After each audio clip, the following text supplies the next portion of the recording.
Hi, my name is Noel Davis with World Composting, and today we're going to do an update on our Vermibag Max bag that has red wigglers in it. Now, it's been 21 days since my last update, and 8 days ago we added the Neem Cake and Dolomite mix to this to try to tap down on these fruit flies that have been kind of percolating out of this system. And I really want to see how the system is doing, how many fruit flies are in there, if there's a lot or not. I have not done any vacuuming of any fruit flies that have been coming out, and it's going to take some time for it to work. And we're going to probably add some more Dolomite and Neem Cake mix to this system to try to kind of bring it, just mix that into everything we have to just try to take care of all these issues that are occurring with bugs in this system. That's my plan, at least. So with that, we are going to have to check and see how it's doing, see if there is a high bug content. If there is, we will definitely add it. If there's none, maybe we'll skip it this time and we'll see how it goes from there and see what happens. But for right now, let's go take a look at this bag system, see how it's doing, and see how the worms are doing, and also get ready to give it a nice large feeding again. So let's go take a look. Alright, so here's our Vermibag Max, and the first thing I'm going to do here is I'm going to pull out the vacuum here and have that ready to go, just in case there's a lot of fruit flies trying to escape here, and we'll kind of go from there. So I've got that on and ready to go, and we're going to open this up.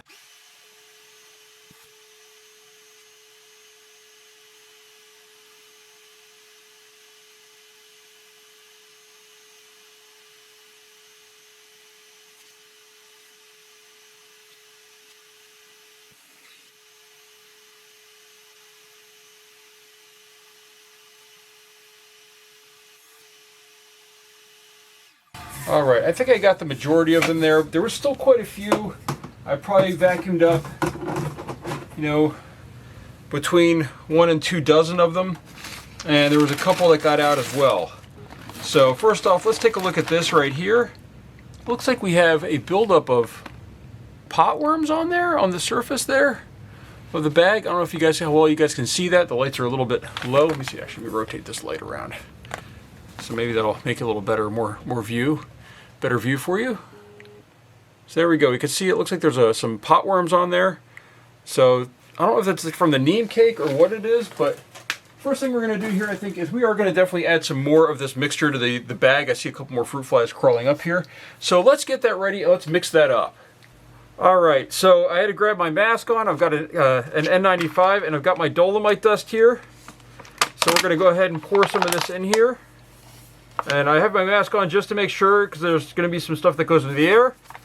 And I'm not measuring this. I'm sorry, but I know I could measure it and tell you how much I'm putting in, but you really have to eyeball it based on your system that you have. And I don't really want to be that exact with this. Oh, this bag is already open. So that was the Dolomite. Here's the Neem. I'm going to add more of this because this is a much bigger bag. There we go. Now, one of the things that everyone kept saying on the comments is that this really needs moisture to activate. So I'm going to be adding moisture this time and really mixing it in with everything else. So there we go. We've got almost half this container filled, with a little bit of Dolomite, and then the rest of it's Neem. And we're going to add that after we add the food in. We're going to mix this up a little bit on the surface. We're going to check for the food that's in there. And then we're going to add this and mix this in with everything. So with that, let me move everything out of the way that I just put over here. And we'll get checking this system out.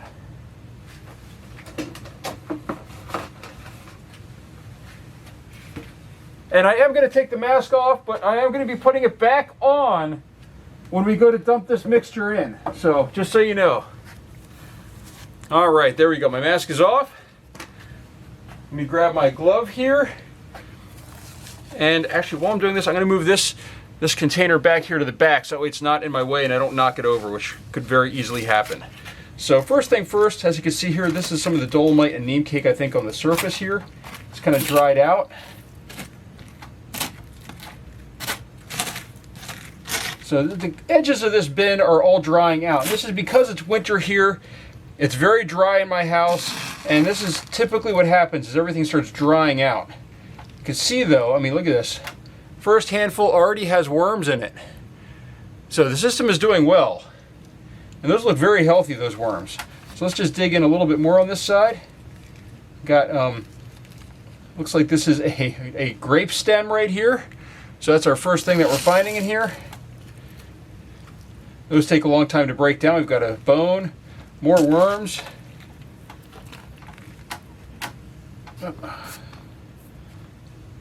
So nothing on this side really. This is a pumpkin stem right there. Those take a long time to break down as well. Let's just dig down a little bit further. Look how great this material looks. Nice and healthy. You know, different size worms there. There's actually a smaller worm. That's a baby worm. So it looks like this system is doing really well right now, still. I'm just reaching off to the side there to kill a fruit fly I saw. Now, let's go to this side. Oh, actually, hold on. Look at this over here. Massive worms in here. As we kind of let this fall apart there, there's quite a few worms on the surface. So I wonder if they're going after that neem cake that was on the surface, maybe. All right, now as we get to this side over here, this is where we had these corn husks. These are not corn cobs, these are the husks. And as you can see, there's a worm on one right there. But these take a while to break down, and I knew that would happen. Let's just take a look in here though. Nice looking worms on here. I mean, you can really see that they're all integrated through here. They're looking good. They will start breaking these down and breaking them apart. Question is there any food left over? It looks like we have a little bit of food maybe right here that there's a bunch of worms in. I can't tell what that is. Maybe the end of a banana peel. Let's just see here, more of those husks. Again, these are starting to break down and I can see some little worms in there. I'm not seeing any cocoons, but it looks like they're doing really, really well in this system. And this is a good mixture of different types of stuff that they can kind of chew on here. Alright, so we do have some food left over. Looks like these are coffee grounds and a banana peel. By the way, there's no odor coming off this at all. But you can see tons of worms in this area. They're doing a great job of working through this. So we're going to go ahead and just sort of put all this stuff over there and bury this back in. Because this is fine. This is exactly what we want. We want to see the worms working on that area. And they are. They're doing a great job. So now, what we do want to do is dig out this side and add another feeding. And we're going to still add a large feeding even though there's food left. Just dig down here a little bit.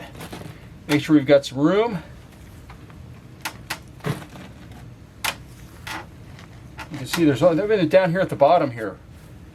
This stuff is pretty compact. It's probably ready for a harvest, but you can still see there's worms down here in this material as I break it apart. Finding more and more worms. And that's a good sign. That means they're all through the system. They are healthy. They're looking for food. So we're going to just throw that off to the side. This system also, by the way, it looks like it's starting to run out of bedding, sort of like my other urban worm bag is with the European night crawlers in it. So we are going to add, as we do this, we're going to add some paper to kind of replenish the bedding material that's in here. So we're just going to take, I've got a bucket here filled with paper. We're going to add a nice big shake of paper into there in the bucket. This is going to kind of balance that out. We're going to throw a little bit off to the side here. So now what we're going to do is we're going to add our food in there. I cannot knock other things over while I'm reaching over for the food. There we go. All right. Here's our big container of food, and these are the containers I almost always use. So I'm going to go ahead and open this up here. Take a look inside. You can see orange peel, coffee grounds, tea, apple, carrot. I think there's some celery in the bottom. Oh wow, it's really froze here.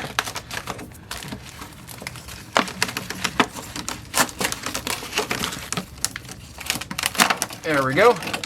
And this kind of had some moisture in it, so it froze in a solid block here at the bottom, but that's not a bad thing. That means there's going to be some moisture in here. That's going to soak in this paper. By the way, the apple is essentially a full apple. Unfortunately, half of it went bad. This side right there. And nobody was willing to eat it before it went bad, so it happens sometimes when you get things that are already rotten. As this is a solid block, you can see some tea in the bottom. It looks like we have some mango peels, so there might be a mango seed in here as well. And what we're going to do, actually, I do need to grab and add some crushed eggshell. If you notice, on this side of the system right now, when you look at it, you're not seeing any white specks really. And that's usually from crushed crab and eggshell when you get those white specks. And I do want to make sure that that is scattered all throughout the bin, because that gives them the grit that they need to be able to break down food. So it's very important that they have that material, that gritty material. So there we go, we've got that in there. And now we're going to add some more paper around this, because, as I said, this is getting, I don't add too much, but this is starting to get a little bit light with paper. Yes, this paper is dry. We are going to add water to it. It's okay. Because we're also going to add some of our dolomite dust. I'm going to have to put my mask back on when I do that. But we are going to add a whole lot of water to this system right now. So I'm going to grab a container full of water here. So this has water, and this water has my BTI mix in it. And we're just going to kind of slowly dump this over. We're going to add a little bit over here as well, because we're going to add that material back over. But that should be enough to get this moist. It's going to, as this is, after we move this material over, what's going to happen is this block of food is also going to have water in it. It's going to kind of heat up a little bit. It's going to evaporate. It's going to hit that barrier that we put on with the tarp, and it's going to go right back down into the castings. So you don't want to add too much at the start.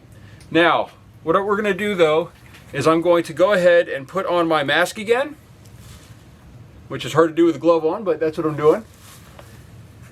All right, my mask is on, and we've got our Dolomite and Neem Cake mix. And we're going to start spreading that over the top here. Just mix this up a little bit in here.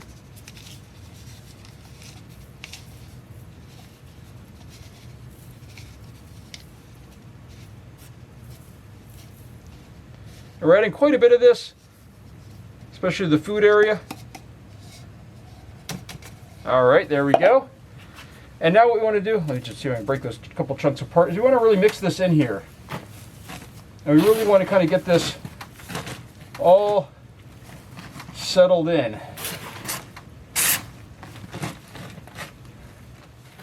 And really try to make sure that this stuff gets wet. So we're going to also, what we're going to do is we're going to spray this down. Now I'm going to keep my mask on, but I'm going to take my glove off here for a minute.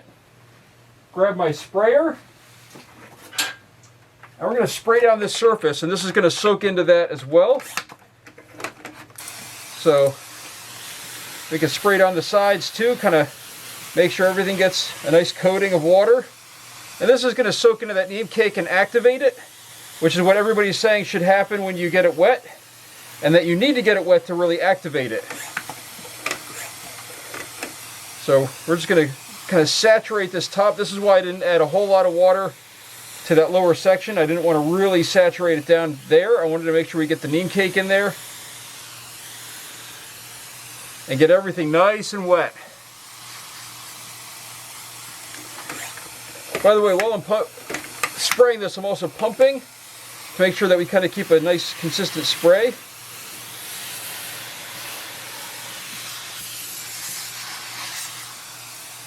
And hopefully when we come back in a week or two, well, probably actually 2 to 3 weeks, this will all be digested by the worms, this food, and hopefully we won't have any fruit flies. We're getting a lot better. There was a lot less this time than there was the prior time. But I know this takes time to get right. So now we're going to go ahead and put our cover back on. Now I'm still going to leave, I'm not going to add our fruit fly trap that we've got here. I have this sitting next to the bin. It does lure in fruit flies while it's out here as well. I'm not going to put that in here. We're going to let this sit by itself, and we'll see if this gets rid of the fruit flies, because I don't want them to go into the trap really and then just show that the trap works. You know, I really want to see if this Dolomite and Neem Cake mix works, because if it works, this would be great to really start getting rid of the fruit flies in my system that way. So with that, I want to thank you for watching. If you are looking to purchase any of these items, and really once I confirm that they work, I'd highly recommend them, but I'd like to confirm that they work first. I will have links down below to purchase them, and that way you can buy them yourselves. And I have a Amazon store that's set up that you can purchase them through, or the links below. So thank you for watching, and if you have any questions, please leave a comment down below.